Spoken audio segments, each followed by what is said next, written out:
नमस्कार दोस्तों, संजो मंथन लाइफलाइन में आपका हार्दिक स्वागत है। दोस्तों,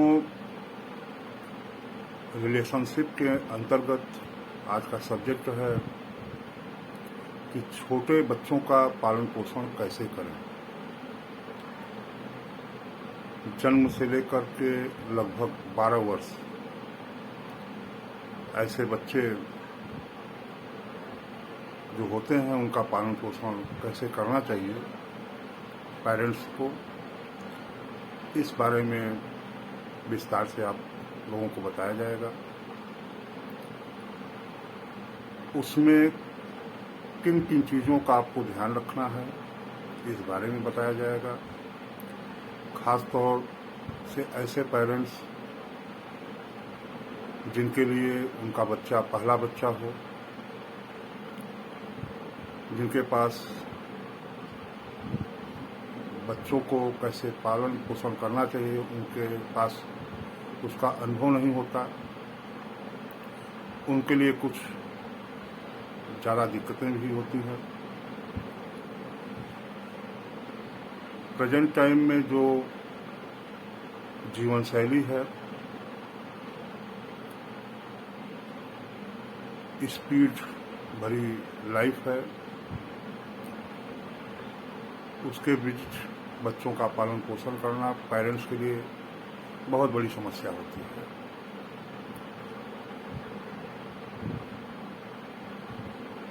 इस एज में जो बच्चे भी होते हैं वो भी बहुत ही नाजुक, बहुत ही कोमल स्वभाव के होते हैं। उनके व्यक्तित्व का निर्माण प्रारंभ इसी समय से होता है। फैमिली के संस्कार, फैमिली का कल्चर, रिश्तों का महत्व, ऐसी बहुत सारी चीज़ें होती हैं जो उन बच्चों को सिखाया जाता है। सिखाने वाले कौन होते हैं? पेरेंट्स। और ऐसे पेरेंट्स जो पहली बार माता पिता हुए हैं, उनके पास अनुभव की भी कमी होती है, उनके लिए प्रॉब्लम्स ज़्यादा क्रिएट होती है। ये जो एज है, जन्म से लेकर के 12 वर्ष तक, ये एज एक पौधे के समान होती है।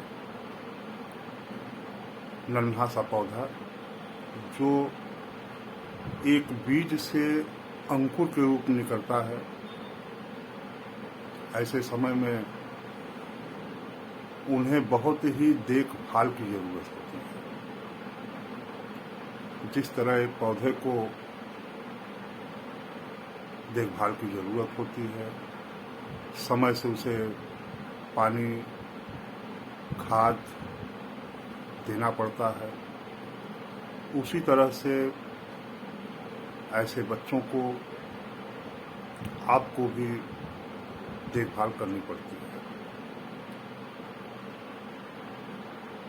ऐसे बच्चों का जो प्रथम फर्स्ट टीचर होता है वो उनके पेरेंट्स ही होते हैं, खास तौर से मदर, माँ। इसको इंडियन कल्चर में बच्चे के लिए प्रथम गुरु कहा गया है, पहली टीचर होती है।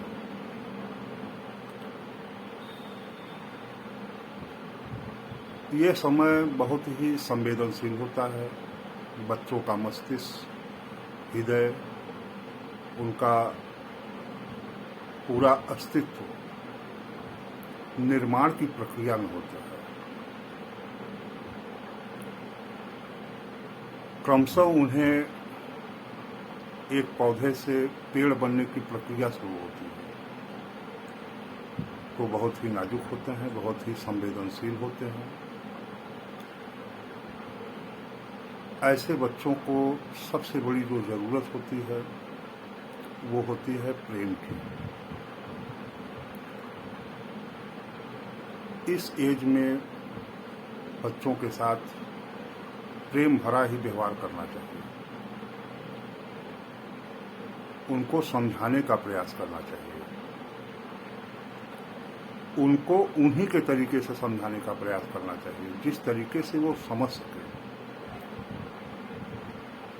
उनके अंदर सीखने की प्रकृति भी बहुत तीव्र होती है, बहुत ही फास्ट होती है। हर चीज वो सीखना चाहते हैं, जानना चाहते हैं। तो उनके अंदर जिज्ञासा भी बहुत अधिक होती है। उनके क्वेश्चंस भी ऐसे होते हैं जहां आप विचलित हो सकते हैं, डिस्टर्ब हो सकते हैं, लेकिन उनके मन के अंदर ऐसे क्वेश्चन आते हैं, होते हैं। अगर क्वेश्चन है तो जाहिर है उनका उत्तर भी उनको चाहिए, उनको संतुष्टि भी चाहिए। तो उन प्रश्नों से बचने का प्रयास न करें, उन प्रश्नों को उत्तर देने का प्रयास करें। तो पहली पॉइंट, ऐसे बच्चों के साथ जो खास तौर से जन्म से 12 वर्ष, यह निर्माण की प्रक्रिया है, एक बीज को वृक्ष बनने की प्रक्रिया है। तो ऐसे बच्चों को प्रेम से आप समझाने का प्रयास करें, बताने का प्रयास करें। उनके सामने आप आपस में विवाद न करें, झगड़ा न करें। जो भी कार्य, जो भी विवाद हो, जो भी मतभेद हो, वो आपस में सुलझाएं, बच्चों के सामने नहीं। बच्चे वही करते हैं, वही सीखते हैं जो आप करते हैं। उनके व्यक्तित्व पर आपका ही प्रभाव पड़ना है। तो इसलिए बच्चों के सामने आप लड़े न, झगड़े न करें। आपसी सामंजस्य बना करके किसी भी समस्या का समाधान करने का प्रयास करें। ऐसा कोई कार्य न करें जिसका गलत प्रभाव आपके बच्चों पर पड़े। सॉरी। तो पहली पॉइंट, बच्चों के साथ प्रेम भरा व्यवहार करें। उनके प्रश्नों से बचने का प्रयास न करें। जहां तक आपको जानकारी हो उनको देने का प्रयास करें। जानकारी न हो तो आप उन प्रश्नों को तलाश करें, उत्तर तलाश करें, उन्हें जवाब दें, उन्हें संतुष्ट करें, क्योंकि उनके पास जिज्ञासा अपार होती है। सीखने की प्रक्रिया उनके अंदर बहुत ही तीव्र होती है। उनके मन मस्तिष्क के अंतर्गत बहुत ही परिवर्तन होते रहते हैं।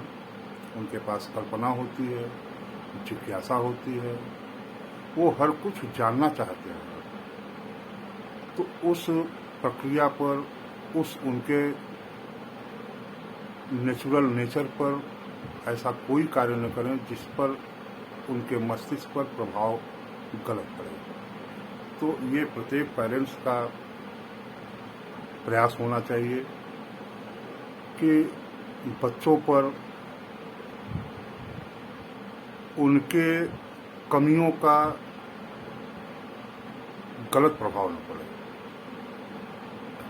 क्योंकि यह एक निर्माण की प्रक्रिया होती है। स्ट्रक्चर डेवलप होता है।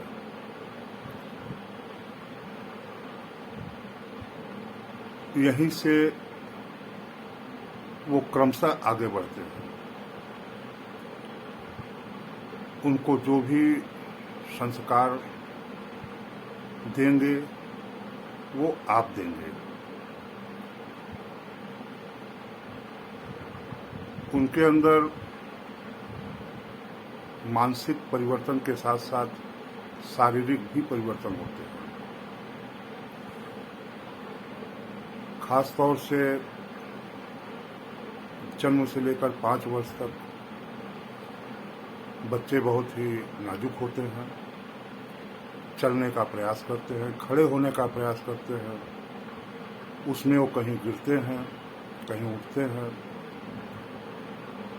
तो उनको उस समय देखभाल करने की बहुत ही आवश्यकता होती है। 5 वर्ष तक, 5 वर्ष के बाद खतरे उनके साथ कम होते हैं। उस समय व्यक्तित्व निर्माण की प्रक्रिया प्रारंभ हो जाती है। जो उनके घर का एटमॉस्फेयर होगा, जो वातावरण होगा, वह उनके व्यक्तित्व को प्रभावित करेगा। तो ये उम्र बहुत ही समझदारी के साथ, बहुत ही धैर्य के साथ, बहुत ही सामंजस्य के साथ, बहुत ही सहानुभूति के साथ, बहुत ही प्रेम के साथ डील करने की आवश्यकता है। यही जो आप इस उम्र के में देंगे अपने बच्चों को, वही आगे चल करके उनके व्यक्तित्व का निर्माण होगा। फिर नेक्स्ट वीडियो में रिलेशनशिप के अंतर्गत 12 वर्ष से ऊपर बच्चे जो हैं, टीन एज जिसको कहा जाता है, लगभग 25 वर्ष तक पेरेंट्स अपने बच्चों के साथ कैसे बिहेव करें, इस बारे में विस्तार से बताया जाएगा। नमस्कार दोस्तों, फिर मुलाकात होगी।